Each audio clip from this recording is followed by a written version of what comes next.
Congratulations on winning 2 additional Grammys. So you double your shelf population. Is this any different than the previous 2? Is there something different about these 2? Much different. How so?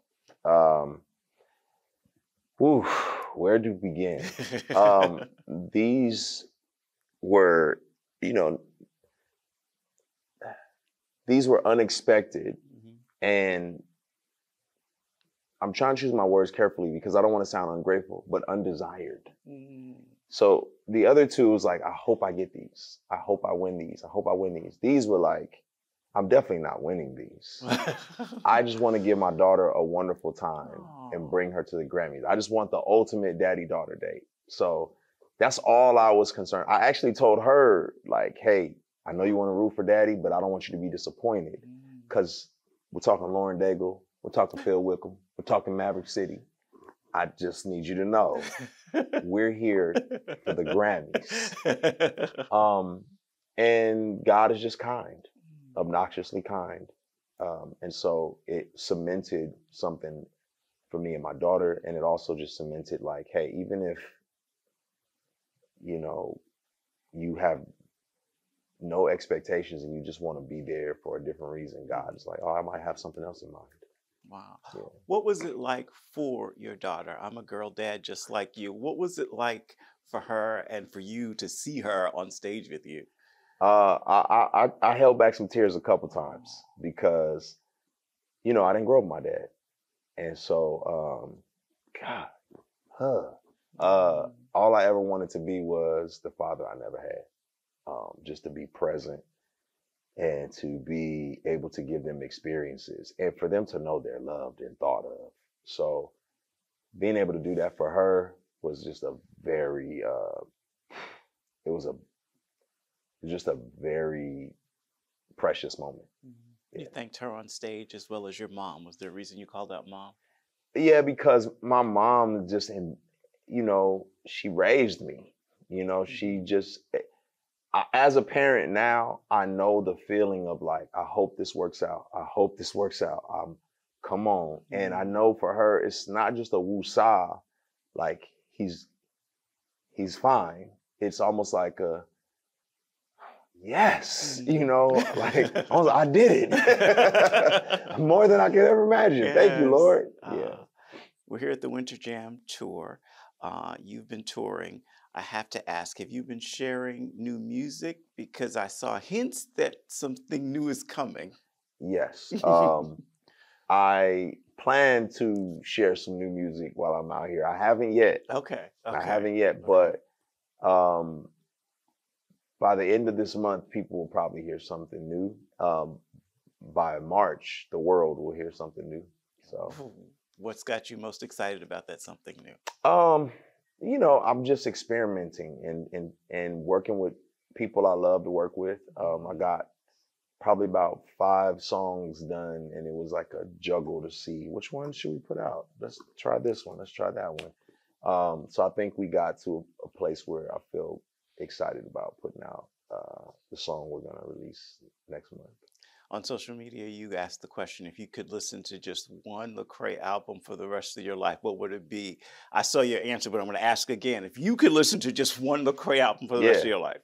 It's Church Close One for me. Okay. It's Church Close One. And, you know, it sometimes goes between Gravity and Church Close One, but it's Church Close One. I think that was just a special place in my life where I was like, this is me. And yeah. I love it. You talk a lot in conversation, at least one that I watched recently was you and Tasha Cobbs Leonard sitting and talking about mental health. There are some other things I want to pick at you on for that one. But more seriously, you talked about the fact that when you Google any kind of mental distress you may be feeling, the names that come up are Taraji P. Henson, Tasha Cobbs, and The Rock. Right. What makes you so open about your mental health struggles? Because I know what it's like, you know, to suffer in silence. And a good friend of mine in Atlanta, she used to be a massive record executive, Shanti Das. She started Silence the Shame, which helps musicians and artists like cut out the stigma of being silent about your mental health. And it was empowering for me, you know, because I went through a horrific kind of mental health journey, and it's something that I always have to manage for the rest of my life. And I think people need to know that folks who have successful careers, who have families, wrestle just like they do. And so for me, I want people to know, like, this is something you can do and you can push through, whether it's depression, anxiety, whatever neurological disorders you may be wrestling with, you can push through. I remember being in the airport in Texas and learning that they called him Twitch on the Ellen DeGeneres show, killed himself. And then I fell in love with a chef on MasterChef named Josh Marks. And I went the other day searching to find, where is he? Turns out he killed himself. Both Black men. Hearing that, seeing things like that, what do you think is happening? These celebrities who seemingly have it all and are bringing light to people. And well, that's part of the reason why there's more silence, is because there's this idea that, oh, I've got it all together, so I can't let the world see my vulnerability. It's like a cycle, right? The cycle of being vulnerable, having your vulnerability mocked, right? Because it's like, oh man, I'm really struggling, I'm depressed. What are you talking about? You're depressed. You got a great career, you're on Ellen, you got all this stuff going for you. So then comes anger, which is like an expression of sadness in a lot of ways. And that anger may lead you to do something reckless. And then sadness from your reckless decision, right? Maybe. And then you settle into that depression. And then you're like, what's the point? And so I think if you don't experience support, then you won't know that it's okay to not be okay, for the most cliche term. But I think you've got to get support. And my support has come in the form of close friends and a godly therapist, and my wife, my God, who allow me to process those things internally so I can heal externally, instead of just standing in front of the world all the time like, I'm good, I'm good, I'm good, and then going to my room and I'm like, I'm not good.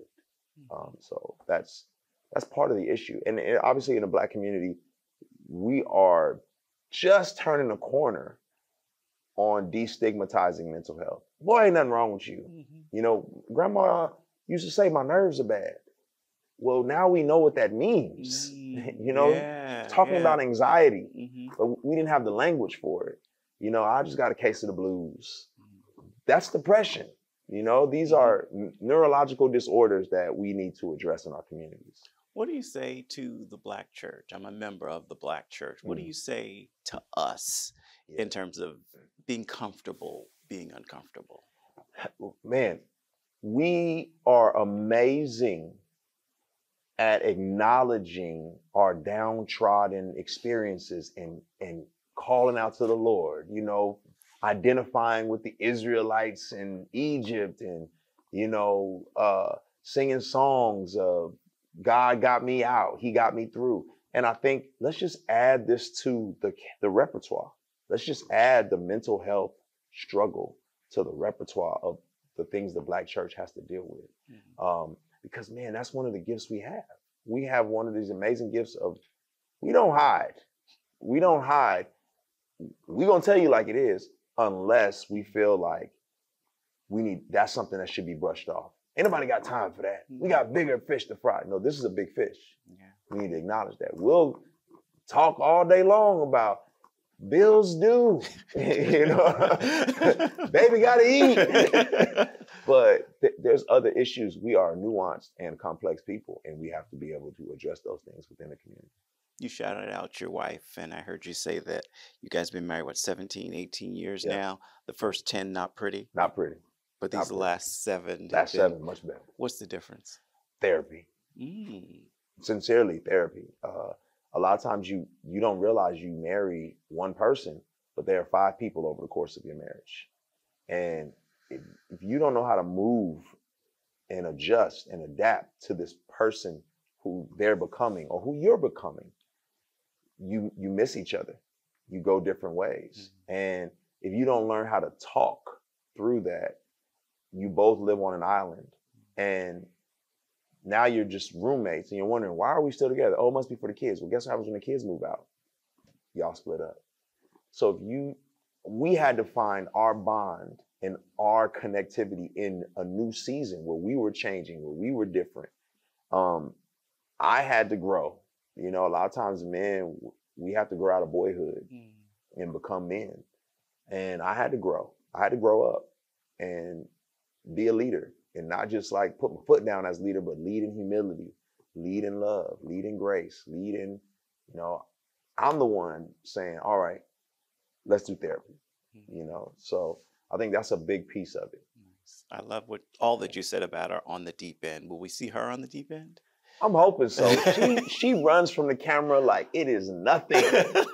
She runs, she does not, she's like, problem number one, I ramble. Problem number two, I don't have a filter sometimes. And I was like, we can edit. It's editing. She's like, I don't know. We'll see. So let her know we want to hear from her, especially the way you talk about it. I was like, I want to hear from her. I will. I'm going to push for it. I'm going to push. My kids, they've, you know, been on YouTube videos and stuff with me. But she's like, I don't know about that. So we're going to work for it. Real quick, I want to get your response to 3 hip-hop artists, stars that are in the headlines. Just your take. First off, Kendrick Lamar. Kendrick, he's a trailblazer. You know, he runs to the beat of his own drum. He's always processing, always trying to learn, always trying to grow. Candidly, Kendrick, don't throw Jesus out with that bathwater. Don't throw the baby out. Come on, Kendrick. Nice. You know about him. Yeah.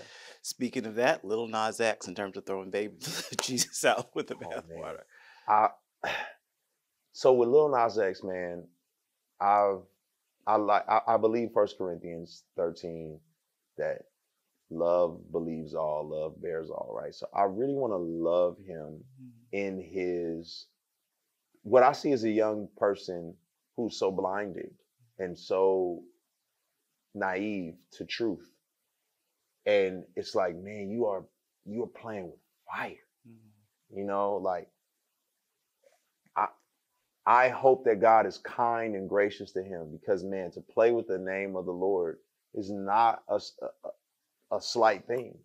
And so, man, I just hope that he finds people that will be able to talk to him and be able to walk him through truth so that he doesn't think it's something to mock and jest with. Last one for that, Kanye. Yay, man. I think when I think of Ye, I understand what it's like to have a neurological disorder. And I can't imagine to have all that access, to have all that freedom, to have so many people telling me yes and no one saying, hey, let's try something different.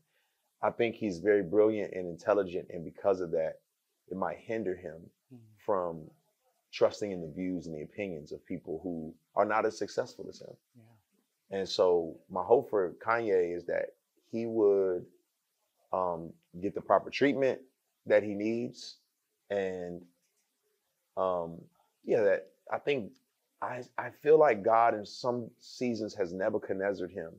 And sometimes we need that. We need to be just humbled and have to go eat some grass so that we like, oh, I want him to know he can't trust his money. He can't trust his fame. He can't trust the acclaim. He can only trust in the Lord. And that's where his hope is going to lie. If you could go back in time to speak to young Lecrae, what would you tell that little boy? Oh my gosh. I would tell him, listen, you are accepted. You're loved. The things that have happened to you shouldn't have happened. And it doesn't make you who you are. And the experiences that you felt, the disappointment has nothing to do with you failing.